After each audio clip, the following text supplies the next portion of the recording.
amandla ngoba wanqoba thina mphakathi yazonda ngoba wanqoba thina siphinde sahlangana mkhosini emakhaya kulona uhlelo namhlanje njengokwazi ukuthi yazisa abalandeli bakho ukhona umkhulu Lembede khona lana eGoli ngase-Engine Garage babukile abantu abaningi sebeyazi lapha eProtea Glen uyena osalayo umkhulu mayedlule ehamba zonke izindlela zakhe eCape Town ephinde edlulele nakhona eDurban lapha eKZN babukile emakhaya futhi use-Eden naye eMonfrey ababukele emakhaya uyatholakala umkhulu laphana eMonfrey uzophinda aye khona futhi kungekudala kusasa-ke lokho okusayo babukeli njengoba kumsombuluke umkhulu uzobe elaphaya eKranfontein eCape Town ngakwaMakoti okweni ukuthi nimshayele nizwe ukuthi usefikile yini ngoba futhi uyeza angeke uze kugeje uzobe ekhona ake sibabingelele-ke bobabili siphinde somukele amakhehlethi babukele emakhaya izinyanga zethu lezi zisiphilisayo sibingelele sizwe ukuthi ngabe zinjani and yini eziphathele yona namhlanje kulona uhlelo sanibona sanibingelela nobabili makhehle sithi ninjani sanibona nonke balaleli indawo zonke yebo siyaphila siyathemba ukuthi nani niyaphila hayi kunjalo umkhulu siloke nisiphilisa nje siphiliswa yilona ikhubalo leli lisinika lona ukuze siphile ninjani nina ngalapho umkhulu uDr Dube sizwe impilo hayi siyaphila yebo siphila kahle kakhulu simqemani yebo siphila njengoshelini ngithi hayi siniphathele induku namhlanje enkulu okuyiyona ehlanganisa umndeni ngoba umndeni ifuna ihlangane ingaxabani ilokhu ihlukana yebo le nduku-ke uyayigquma nje kuphela igqume uyigeze le nduku-ke yakho ukuthi uma uyigqumile uma usuya ocansini nomama wakho uma senijulukelana iphuma ingene ngesiqu zoboya ingene ithi uma ingena ngesiqu zoboya bese iyakha ukuthi uma eyohlangana nomunye umuntu ungenzeki lutho sithi induku le ingavuki ingasebenzi kuphinde kwenzeke nokuthi banukelane kube yinto nje engalungile nje kakhulu impela ngangoba ngeke kuze nanokusa belele lapho kuleyo ndawo ngoba akulungi lutho le nduku ngiyithanda kakhulu ngoba yakho ukuthi izinto zihlangane nje kahle ngoba phela kuyenzeka ukuthi uma ungawonakile umndeni wakho unganakile wena unkosikazi azahamba ayocosha ngaphandle ayokha imfinywana ngaphandle lesikhathi sekwenzile lokho mhlawumbe kwesikhathi uze umbambe wena bese uyamxosha umfazi ngesikhathi umxosha iy'ngane seziba nenkinga seziyakhula nje izingane sezithi ubaba waxosha uma ima-ke Dube usalapho yebo ngithatha leli phuzu lokuthi umfazi makwenzeke kanjalo ugcina esefebile yebo umuzi wami uthi uma kwenzeke kanjalo umuntu ngabe kuyilungelo yini ukuthi umfazi umxoshe uma umbambe kulelo phutha noma yini ekufanele uyenze mkhulu Dube ikona lokho esikukhulumayo akulungile ukumxosha umfazi ngoba phela zizokhula lezi iy'ngane sezithi iy'ngane wena baba waxosha uma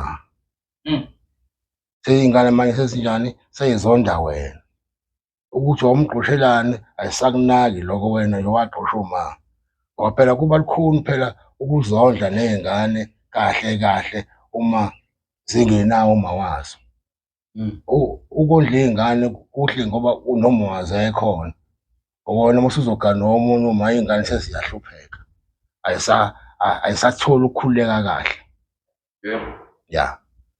ngicabanga ukuthi Lembede ungizwa kahle uyaphenduleka ingake engafunekali ukuthi umxoshe ingakho-ke le nduku-ke ingena la ingenelele ekuthini umndeni ungahlukani hayi kuyaphenduleka mkhulu Dube angiye ngizwe kudala angazi noma kuyiqiniso kangakanani lokho yebo, ukuthi umfazi mayefebile njengoba sewushilo ukuthi akufanele umxoshe. yebo, Kwakuthiwa wayethi uma kubanjwe inzalo yomkhuba ebese yakhelwa ngaphandle emasimini. Kuyiqiniso kangakanani lokho uDube? kwakukhona impela, kwakusuke kuvikwa wona lento. Manje-ke abasakwazi abantu bamanje ukuyenza leyo nto, sebemathi bathi siyadivosa, siyahlukana, yabo. Abasakwazi manje ukukwenza lokuthi akhishelwe ngaphandle kweke indawo emasimini ukuthi hambe uyokwakha lapha. Sebevele bathi manje siyadivosa, siyahlukana. Mase kunjalo manje sebehlukene labo bantu. Kusho sekuphelile, lezi ngane abasayicabangelanga. Ake ngifake omunye umbuzo nami lana mkhulu, ngoba phela siyaxoxa nakho nami ngikhona. Ngicela ukuzwa ukuthi ngoba phela umuntu ake ngithi nje umfazi uma uganwa umfazi mkhulu, olwazini lami nami engiseke ngaluzi ukuthi umfazi uma egana akagani wena kodwa umfazi wani wedlozi. Ngizwe kanjalo kuthiwa umfazi akuyena wakho kahle kahle owedlozi lakho, ulethelwe yidlozi lakho. Uma-ke mkhulu umfazi-ke manje-ke usehambile-ke waya ngaphandle wayonquda la nquda khona lapha ngaphandle, wahamba wabuya weza la ngaphakathi-ke ekhaya, waqeda wambamba wena njengomkhwena wakhe. Nakho kusumbambile njengomkhwena wakhe-ke mhlambe unakhuluma lo ndlela enikhuluma ngayo noma nayenze indaba yeni mhlambe wamakhela umuzi ngaphandle. Umbuzo wami-ke la mkhulu, ngoba phela umfazi owedlozi, idlozi lesibongo sami noma lesibongo sakho, akalingcolisanga yini idlozi yena uma egijime wayolala ngaphandle, usebuya useza ngaphakathi. Uma ngingamxoshi mina mkhulu, akuve yini lokho kuzo-affecta idlozi lami ngokuthi yena usehambe waya ngaphandle wazongcolisa leli idlozi lami elangikhethela yena? Lo mkhulu ungangiphendula ungithathe ungibeke iphi ngakho? Okay, ake sizame siyiphendule le ndaba. Yebo. Nakuqala-ke uma unkosikazi efebile, Yebo. wayehamba aye kubo, mefika lapha kubo akhulume ngale ndaba ukuthi manje ngibanjwe kanje, akaxoshiwe, Yebo. ngibanjwe kanje, uzobe sebuya nembuzi kubo Yebo. ezoxolisa la egane khona, Yebo. ezogeza lona-ke idlozi ngoba wenze lento, Wenze kabi. wenze kabi, Yebo. wengamane amane aqoshwe njenganenja, Yebo. ngoba phela uthelwe ngani ngenyongo. Ngoba njengoba ethelwe ngenyongo nje uchaza ukuthi kuseyiwale ekhaya. Yebo mkhulu, yebo. Uma manje esemane sedivosa nje esethelwe ngenyongo ukuthi yale ekhaya, Uhlangothi lomndeni. useyiwale ekhaya manje uma ethelwe sethi wale ekhaya, usephumelele nenyongo sethi seyoshade kwenye indawo, kanti manje wathelwe ngenyongo ukuthi owalaphaya. Yebo. Wakhishwa futhi lapha ekhaya kwathi owalaphaya. Le mbuzi futhi-ke eyokuxolisa eyokushweleza kuleyo nto eyenzekile.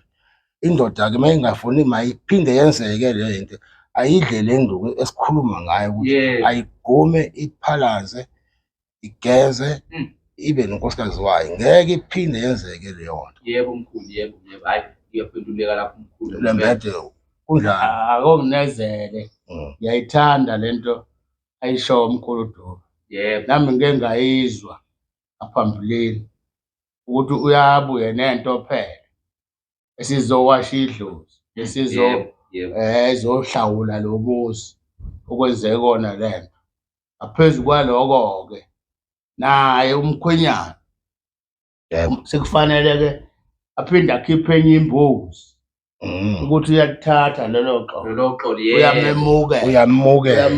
Yebo, ngiyayithanda lo shoyo. Bese beqala phansi futhi sebakha kabusha, bayaqhubeka-ke nomndeni. Yebo. Nangoko ubaba uDube ekhuluma ngento ukuthi yenze lento yokumbamba ekuqaleni kuse-early.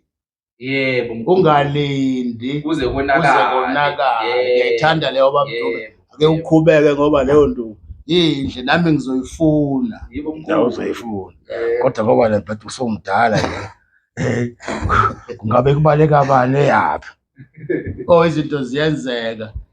Njengoba zikhona izinto emhlabeni, kuyenzeka isaka sesikhulile singabe sisaba nalo uthando oluphelele. Sihlangane ney'ngane zakubo uphethe uphiko. Obhensele mkhulu. Open 10, ya.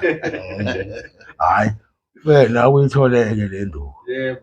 wena uyithole bakwethu ngiyamshiya-ke uLembede-ke la eGoli asale asebenze ningasho ukuthi mese sihamba ngithi mina ngiye-Cape Town mase nithi hhayi umsebenzi usuphelile.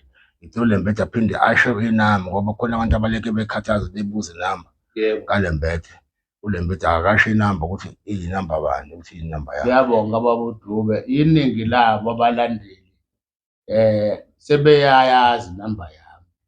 Inamba yami-ke njengamanje ithi 078 040 7657. Akwengiphinde 078 040 7657. Yebo mkhulu. Seyiyona indawo efanayo etholakala kuyona. Yebo. Eprotea Grand. Yebo. Behle engine garage. Yebo mkhulu. Bese uyabuya kuyeza. Inamba yomuzi 36652. Yebo. House number leyo babukele emakhaya. Yebo. Ake siyivale manje amakhehlame ngoba isikhathi sesiyashaya ngempela sesiphelile vele zisuka nje sisheshe sasivala namhlanje isikhathi singakoqoqi kakhulu. Umkhulu ngiyacabanga ukuthi uzobuya aqhubeke nayo indawo ngoba ababukeli bayazithanda izinto ezinjenganalezi and ngiyathanda ukuthi umkhulu yabaxwayisa ababukeli emakhaya ukuthi abavale kusa-early angaze angena amanzi endlini ngoba koba buhlungu and koba nzima ukwamukela nokuxola ukuthi cha impela hayi sekwenzakele wena qhubeka nendlela yokuphila.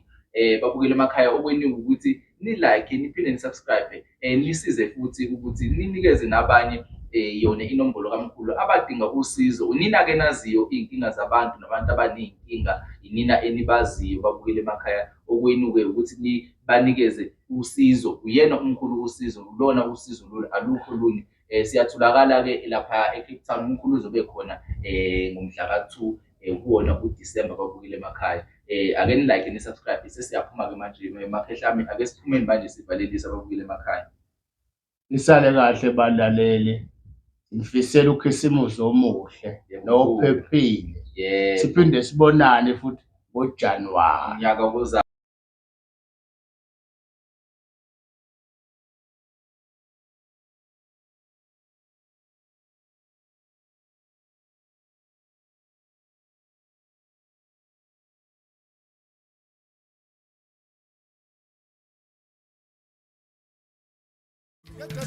Hamba nomantokomane, ufamba khuphuka amantokomane. Hayi still nodaku uzoza wena. Ungajahi ukhosi ngenja mfana, sekhothi impembe yomini.